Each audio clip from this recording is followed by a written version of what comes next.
Всем большой привет! Рада вас видеть на своем канале. В преддверии моего самого любимого праздника я решила сделать мой дом еще более уютным, и сегодня мы с вами будем делать камин. Давайте начинать. Для камина нам понадобится картонная коробка. Снизу я отступаю 5 сантиметров. Делю коробку на 2 равные половины.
Светящуюся гирлянду, но я захотела взять свечи.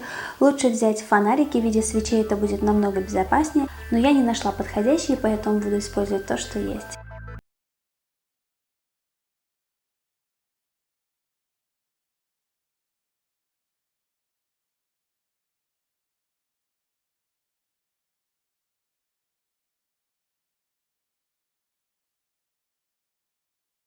Буду рада, если это видео будет для вас полезным. Также надеюсь, что у вас праздничное настроение такое же, как у меня. Спасибо, что вы со мной, спасибо, что вы подписываетесь на меня и смотрите мои видео. А на этом все. Всем пока, увидимся в следующем видео.